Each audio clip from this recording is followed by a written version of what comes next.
Really excited to host this panel at our inaugural StreamOn Summit. I've known Sergey, Meyer, and Geronimo for many years, and I've always wanted to bring the Olympics, Fox, and ITV together to hear perspectives from a global US and UK European perspective.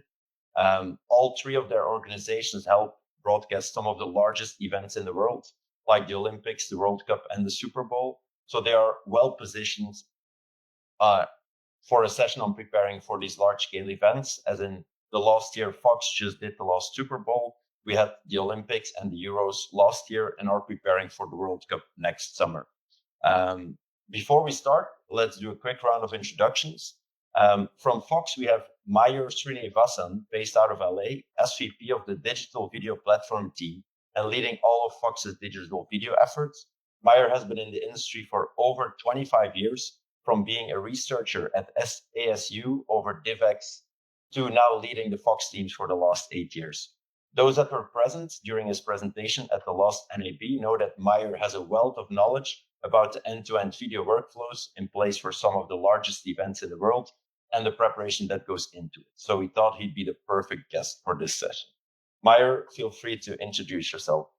That is a very kind introduction. Thanks, William. My name is Mayur Srinivasan, or Mayur. I basically head up the digital video platform team at Fox. We at Fox are responsible for all of the end-to-end delivery of video streaming content, starting from signal origination to encoding to hosting origination to multi-CD delivery to all of on the backend side of things.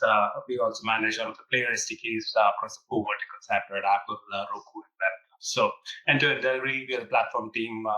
As William alluded to, we are responsible for a lot of large-scale sporting events. We did the Super Bowl this year. Good stuff there. Thank you. Thanks for having me. Thank you, Meyer, for being here. I know it was really tough to get these three gentlemen together on one call, so being here, it's a real privilege to have them all together. From the Olympics, we have Sergey Podleski, based in Madrid, new media technical manager at OBS, the Olympic Broadcasting Services, but truly the main man for all of OBS efforts in the video streaming space. We've been working together since 2018, preparing for the Tokyo Olympics, and next to knowing about everything from ingest to playout, from codecs and containers to smart TV SDKs, Sergey is also one of the kindest people you'll ever meet, a man with nerves of steel who always remains calm and composed in difficult situations. Sergey as well has been over 25 years in the industry, from RTL to NTV Plus, over Panorama to HBS and now OBS. So I'm very happy to be able to host him here for our panel for a great discussion. Sergey, feel free to add anything. Hello, everyone. William, thank you very much for this introduction. Also, it's a pleasure and an honor to be in this group here on this stream. Yes, you mentioned Olympics as one of the good examples of the big events. I just wanted to make a note that Olympic Broadcast Services has a much broader scope than just streaming. So Olympic Broadcast Services is the host broadcaster of the Olympics. So first and foremost, our organization is in charge of actually producing the live coverage of the games. But in our other capacity, we also help media right holders to distribute the Olympic content. And this is the area where I'm working in and where I'm in charge of the umbrella of products called Olympic Video Player, where we help right holders to build their OTT streaming experiences and video and non-video experiences around live coverage of Olympics. Thank you, Sergey. That's a great explanation of what OBS does, because I think it's sometimes still a bit unclear where that sits. So thanks for that. Last but not least, from ITV, we have Geronimo Siginolfi, based in Lisbon, video streaming engineering manager at ITV. Geronimo has been in the industry for 15 years, from Portugal Telecom to Vodafone over Verimetrics to now leading the video engineering team at ITV. We've been working together for many years, and it's been a pleasure to see him and Mark Eisen leading the way of more innovation and streaming efficiencies at a large org like ITV. They are in full preparation mode for the World Cup next year, so I thought he'd be the perfect guest for this cross-continents panel. Geronimo, feel free to introduce yourself. Thank you so much, Will, for this amazing introduction. Yes, it's been a pleasure to work together. And it's very important to have this type of event so we can share painful parts and also the lessons learned we have across different events, how we are building amazing partnership together. Thank you, Geronimo.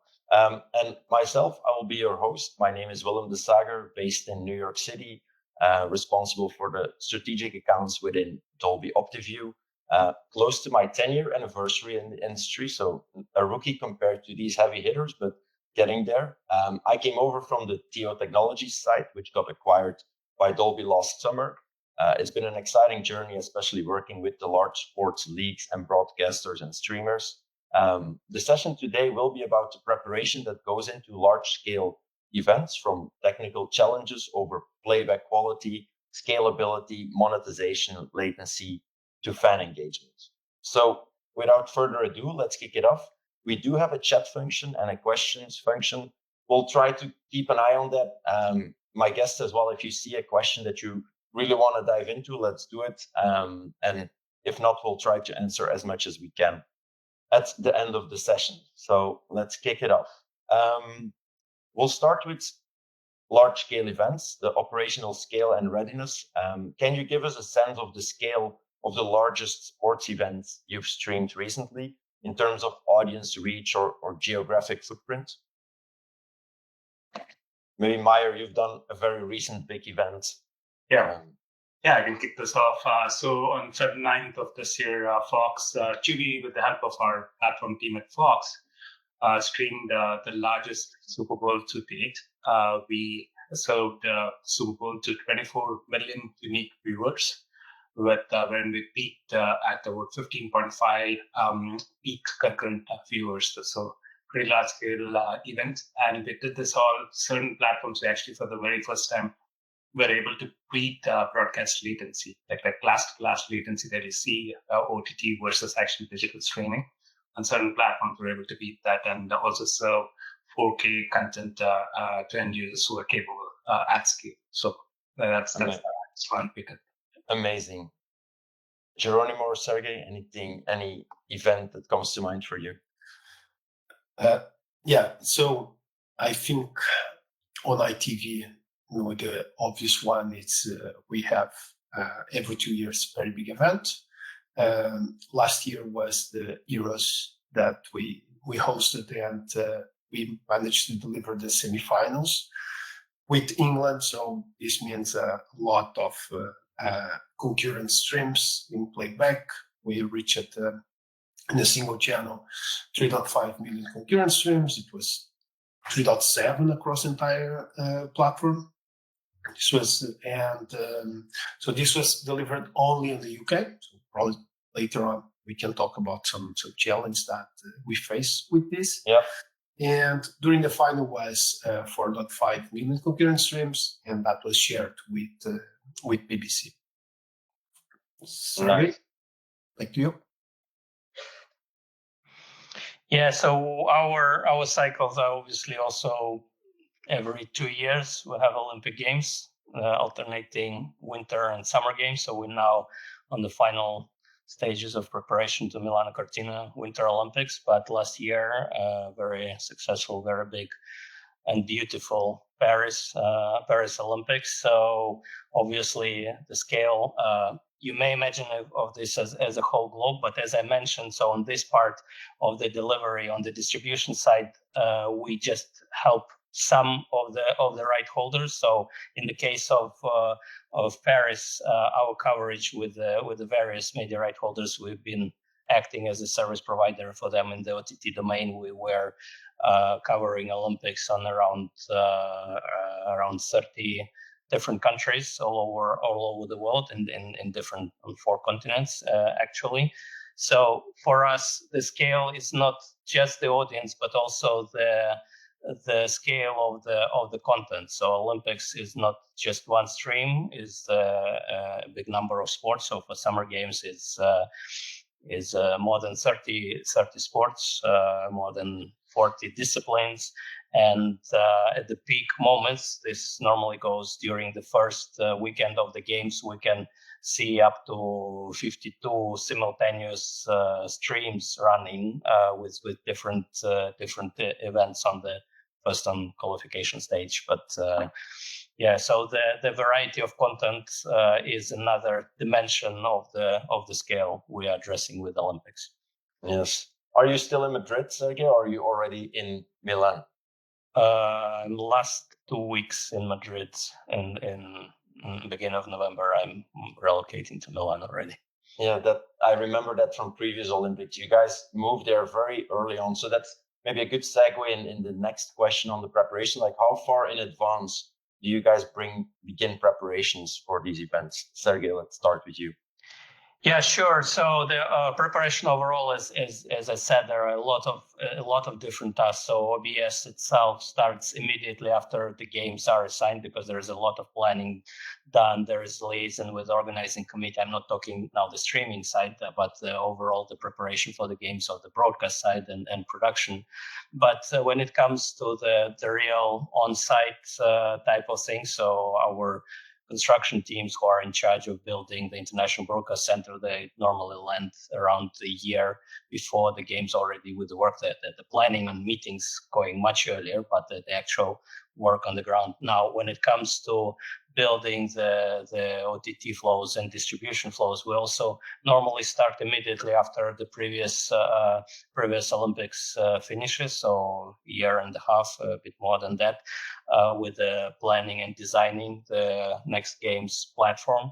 And then a year before is when we try to finalize the designs and freeze the architectures and enter into more like testing, load testing, and integration phase. And now, as I just said, a couple of months before the games, we already hit the ground with building the on-premises parts of the solution, because our flow covers also the on-site contribution and coding. So we get the baseband feeds from broadcast engineering, and our OTT headend is on-premises, the encoders that do the ABR encoding that getting built already now. So we have games in February next year.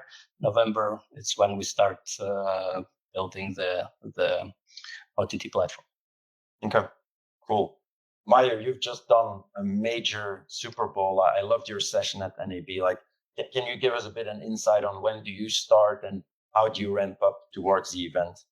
Yeah, I mean, this is our third Super Bowl, and in between, you've done multiple large-scale events and stuff. So the platform, we started building this platform way back in 2019 for the 2020 Super Bowl, and it has matured over the years. Honestly, we started a little too late for 2020 Super Bowl, but typically, to give context for this particular Super Bowl, we started our planning as early as April of the previous year at the NAB. So I was holding discussions with the CDN vendors to kind of preserve capacity to ensure that we're able to do this large scale. Just to give you guys some context, 2020 Super Bowl, we had about 15 terabits. For 2023 Super Bowl, we had around 40. And for this one, we actually planned pretty well, and we were able to hit about 135 terabits. And I had actually reserved a bit more than that, and made sure that we started early preparation way back in April. And then we got a little bit of a curveball with the news that QB had to stream the Super Bowl back in June, July of the previous year. So we started all of our integrations, our player SDK integrations with the client teams. We wrapped that up by September, October of previous year. And then I did a bunch of rehearsals, load testing, all of that, October, November, December. Tried to lock things down in January. We basically used things to tune it a little bit, made sure we did multiple load tests, scaling tests, all of that stuff to ensure that we're ready for the takeoff on February. Amazing.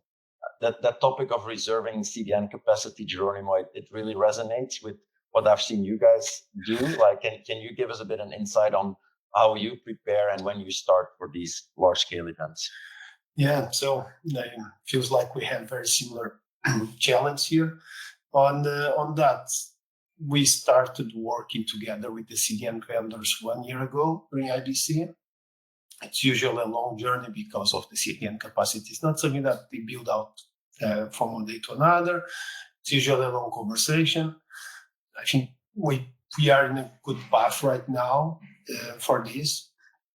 And we are entering now in the phase that 9 months to go to the World Cup. We already finalized some development, but getting the platform stable to work more in the resilience. So it's my understanding. This is quite continuous development and improving from the last event. Every time we have an event, we learn from the lesson from the previous one and try to implement already for the next one.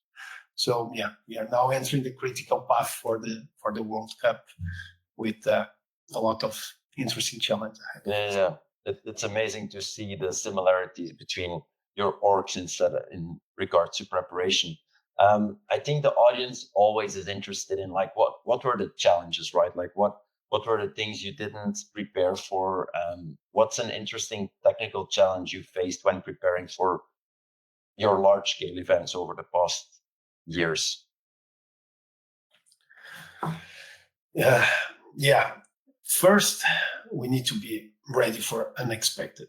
And this can be a DRM issue. This can be an origin issue. So we build a lot of redundancy across the entire stack as much as we can. Then, of course, there's points that are more difficult, and you never know when one entire region will go down. So it's very important to have sometimes geographic redundancy, sometimes we have a lot of kill switch. We have a very good control panel that we can turn on and off features when we need.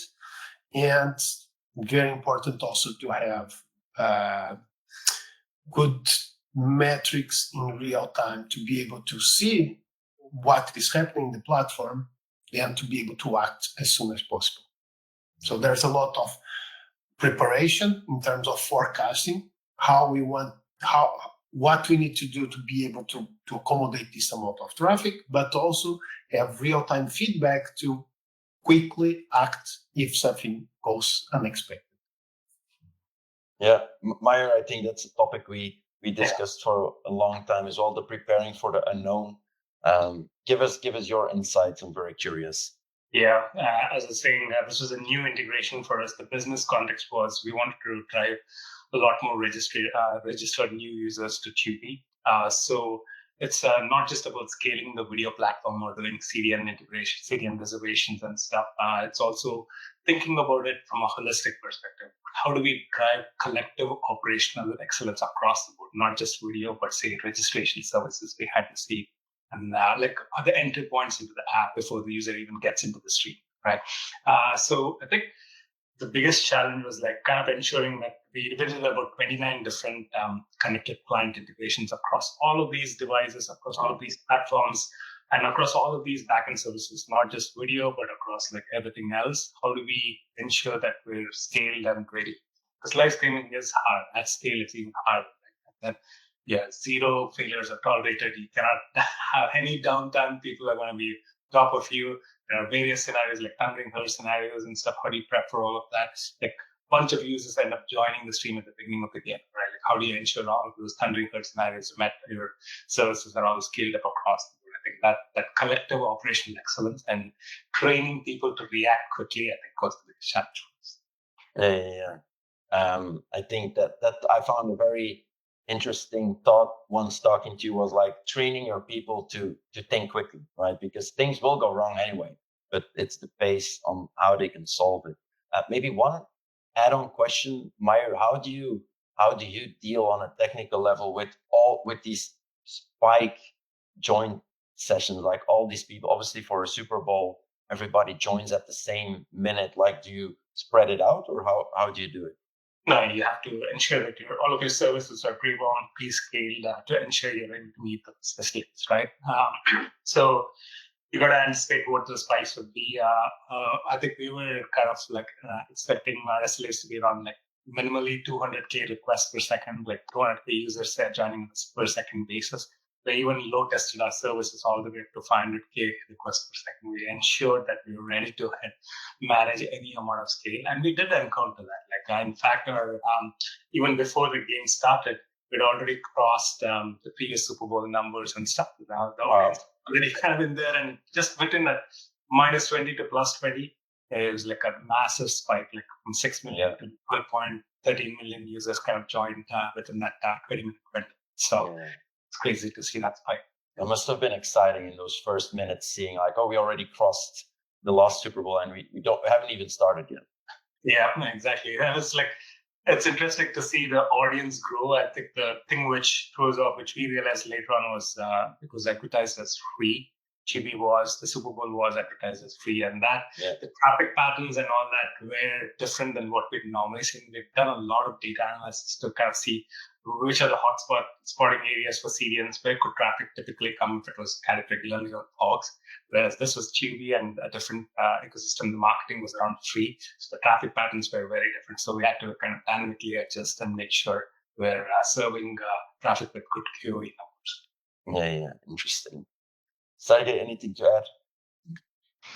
No, I just can add that most of the challenges that in preparation, they're indeed not really technical but operational. So it's preparing for the unknown. As you said, yes, things may go wrong. So it's not just being prepared to think fast, but also to have plan B, C, D, disaster recovery for most of scenarios, to have around you the people and the technical partners who know the system very well, and they can address things and can think out of the box indeed and react quickly. I would add on our end something maybe quite specific is that we operate every time in the new location, and every games are unique. So there is as much as you can do on the testing side. Yes, we test in advance and way in advance, but the reality is that the system as a whole comes to life only during the live. So we can see things that are really happening for the first time when everything came together. So we were able to test things individually at scale, yes, but things all connected together. So there is no way we can repeat or create a test Olympics in advance. So there is always something that is for the first time when we actually going live. And for us, normally the first day of competition, so the opening ceremony is what attracts the whole world, but it's still one stream. But when the real things start to happen is the day after, when all the events happening together on different venues, signals coming from different venues, a lot of data streams, because we also dealing with the non-video stuff. So these things, and you only can be there if you can address this, if you have the team that knows the system very well, and you have all the scenarios prepared. Another thing that is quite challenging on our end is, as I said, we're dealing more as a system integrator or service provider. So we have to deal with the timelines and the technical teams of our clients, which also have different preferences, have different skills, and have different rhythm of preparation to Olympics. So from the ones who do it for many games and have the trained teams who know it, to the ones who just came for the event for the first time, or the team has been swapped between the games and they need to address. So there are a lot of operational and challenges related to integration with their platforms in this sense. Yeah, very interesting. I think, Meyer, that's a bit similar for you, right? Because you provide the technical platform for the Tubi apps as well as other entities within Fox. Yes, we do. So we basically, when we're running a live streaming operation, also doing what stream also, right? Like it's a 24/7 ecosystem. But I think it's interesting, like for large scale events, you almost need to put your platform into what I would call like a large scale event mode, wherein I think you're trying to simplify and reduce the number of bells and whistles that your typical day-to-day 24/7 platform would have.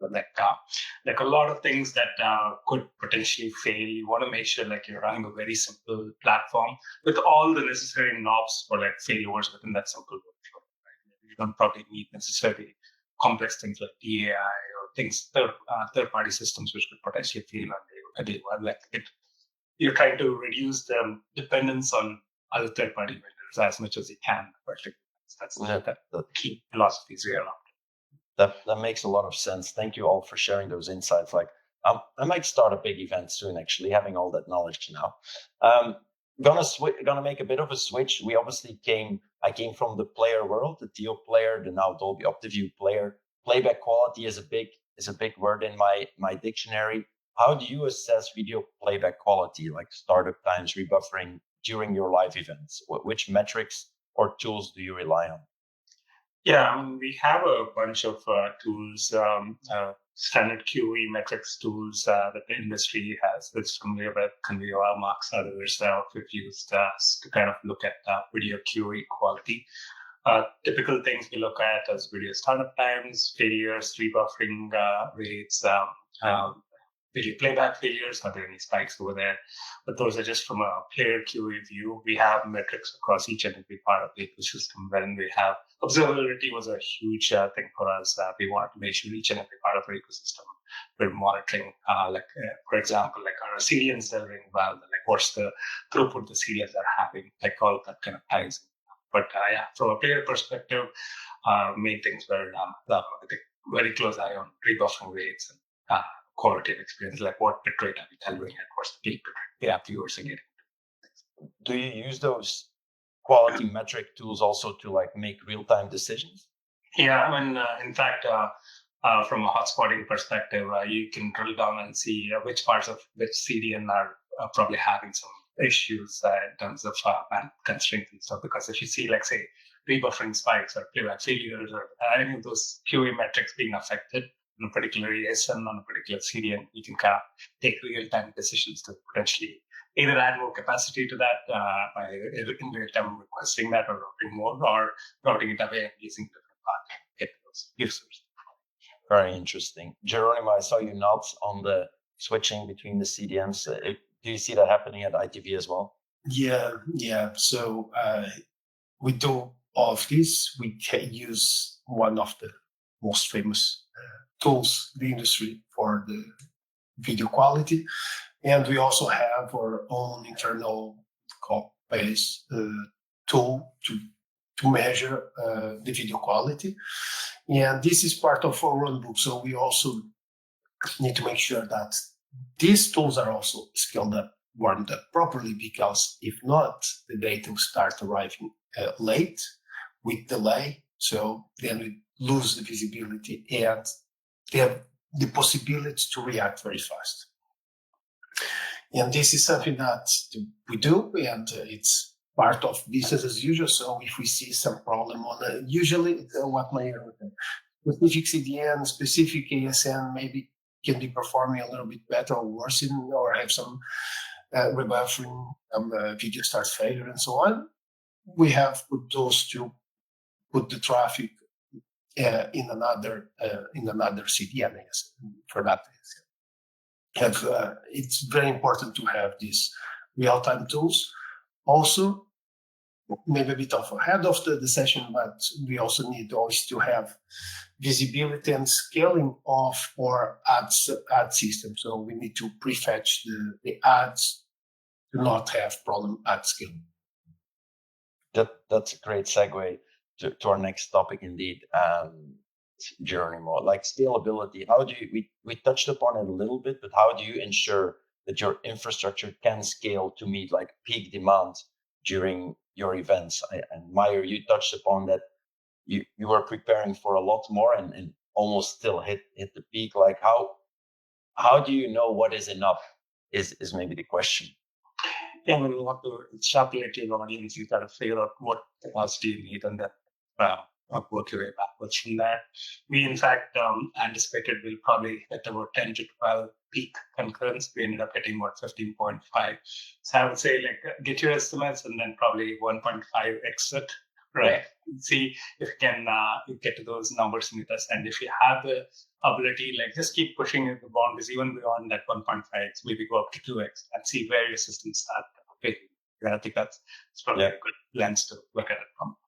So as I said, like before, we were trying to get to that 200K requests per second kind of thing from our backend services. We kind of went up to all the way up to 500K just to see how our systems react. Interesting. Did you test fully for the amount of viewers coming in? It's hard to simulate that. Like the best we can do is some synthetic load tests, right? And then you kind of simulate these pods hitting traffic from distributed parts of the country. But even with these tools, I mean, you get like that's the extent you can go to. You cannot truly really simulate the day-off behavior. You certainly cannot like simulate like say 15 million peak concurrents being hit on the platform. So, you're doing these tests over and over, so you have to be smart in these load tests and do it. Yeah, the real test is in production in a way. That's being that, and that's a good point. I mean, if you can, I would advise folks like test in production whatever system you're planning to run on the day off. Ensure that you've actually put it through production traffic and run, even though it's not that scary. But even if it's like a tenth or a hundredth or a thousandth of scale that you're anticipating, actually test it in production. And we were fortunate enough to have multiple events leading up to the Super Bowl when we were able to exercise this platform and ensure that things were working as expected. Yeah, that's a good advice. Thanks for sharing that. Sergey, with you, I think that's a bit different because there's obviously only one Olympics every 2 years. Like, how do you deal with that issue? Yeah, no, it's a challenge indeed, and we don't have a luxury. Although there are smaller events like Youth Olympics where we potentially can, but the scale is completely different there. So it's more like testing the design ideas or more the flows, but the actual scale. There is no magic. So we need to prescale. We need to have automation in place. We need to benchmark. So that's what we do during our load testing. So we just exactly know where is the limits of each node, and then if we start approaching it in production, then we have the means to scale.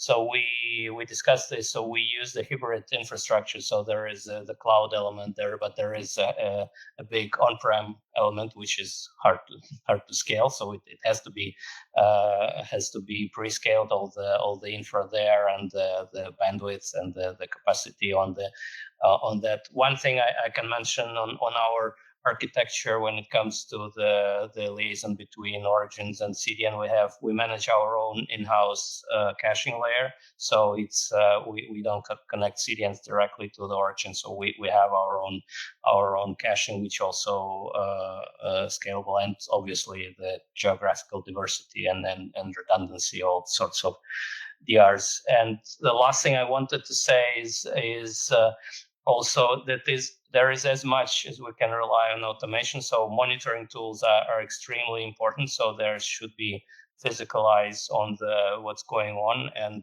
actually people's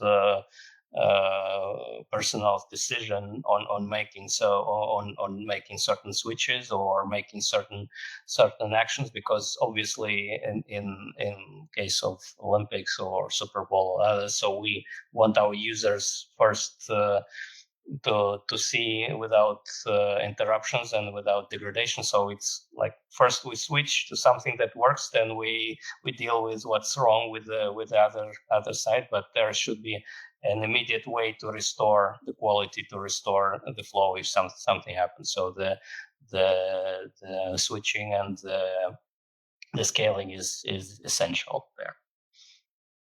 Interesting. I saw Meyer nodding, but Geronimo, is that the same on your side, the caching that happens so you don't always hit the CDN directly? We have a very big concern to protect our origins in this sense. Of course, then it depends. So if every single user join the edge, then the caching on the CDN works in a much better way. And actually, we have a very good shield, origin shield between our CDNs and our origin to protect and to be able to collapse the request to minimize the impact on the origin side. Okay, very cool. Thanks for sharing all that. Like, so much effort goes into this scaling problem. Making again a move to monetization. I'm curious. Obviously, we have an ad solution. How do each of your organizations approach monetization for these large scale events? Meyer, you said a lot about like keeping it simple for large scale events. There is a big buzz about personalized server guided ad experiences now at scale. Like, are you guys already looking at DAI, and how do you look at it combined with large events?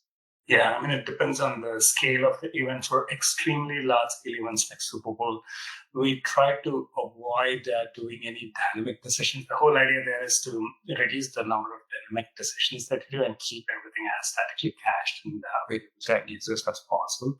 So for those, typically we've done pass-through ads, but I mean, other events like the World Cup and stuff, which are magnitude of scale slightly smaller than the Super Bowl. Some of the tactics we've used for DAI or dynamic ad insertions like prefetching, and I think it was alluded to in the past also, things like that, which will help ease the load of third-party ad management systems, right? Like, so that's where you have to be smart about how you kind of the requests going out to your ad decisioning systems are like kind of coming in waves, right? So just like bursting and having every user make like if you have like say 10 million users, you don't want 10 million requests going out to your third-party ad system and seeing that those systems fail, right? So we'll be careful about that. And yeah, to your other question, we are looking at server-guided ad insertion. I think that's a very interesting piece of technology, and we're investing in that and looking at that. I think the challenge there, the promise is there. I think the device adoption piece is the critical challenge. So we're kind of working with all various partners in this ecosystem to ensure that we can, at least where applicable, use HLS interstitials or SGA to kind of scale up platforms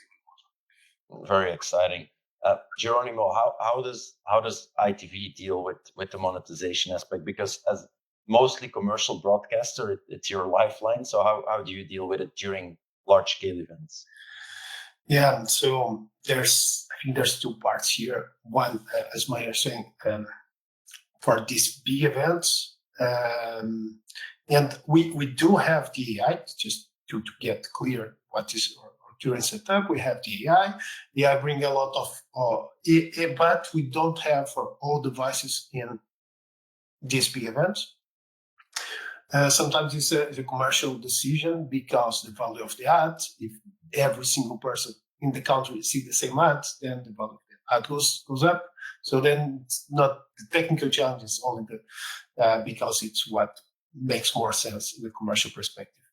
And even though we do have the AI, and that brings a quite significant challenge because of the personalization, every single video session needs to be personalized. This means a very big piece of infrastructure. And as Mayur was saying, SGAI brings a lot of promise, but also we bring challenge in terms of device integration. But that's why Dolby is here with very good promise on that front.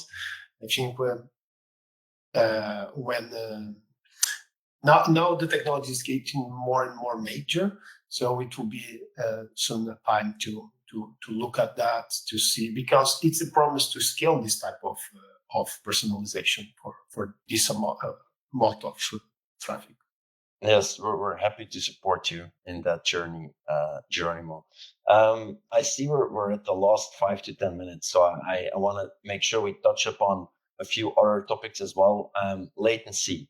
That's obviously a world where I came from as well. We with our HSP protocol and now our WebRTC solutions as well. What kind of latencies are you currently achieving for live sports, and how has it evolved over time? And maybe what is the target latency that you are working towards? Yeah, go ahead, Mike. Yeah, you can touch upon that. Like as I was mentioning previously, I think latency is interesting as a problem, right? Because typically latency, if you're pretty close to the live edge, you have more chances of rebuffering, so you need to be very cautious about that. I mean, at the end of the day, you want to deliver really good experience to users. But that being said, I think good latency can be achieved with good architecture. right? And we actually kind of evolved over the years, and we were able to, for this particular Super Bowl, on certain platforms actually beat over their broadcast latency. I think that's the gold standard. If you can be better than broadcast or and deliver to end users, that's probably what you're aiming for.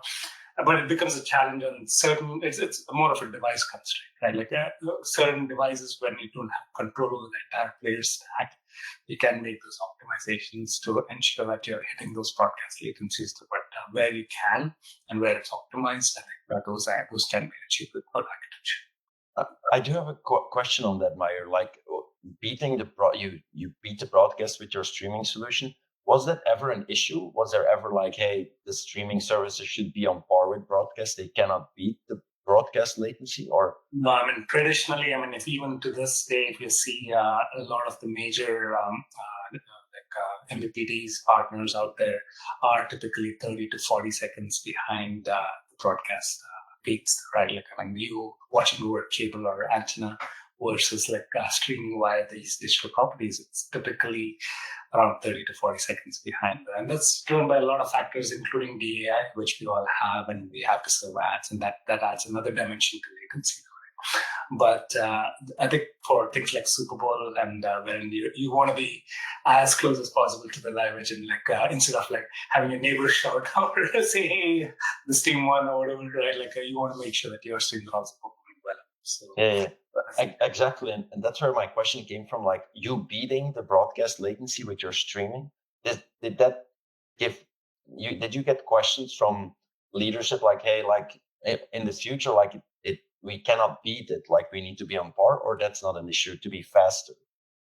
That's the goal, and I think people in the industry do understand what are some of the constraints which end up increasing that latency. If you need bells and whistles like the AI and stuff like that, which we have on a 24/7 basis, of course the latency is going to be a little bit worse off compared to broadcast latency.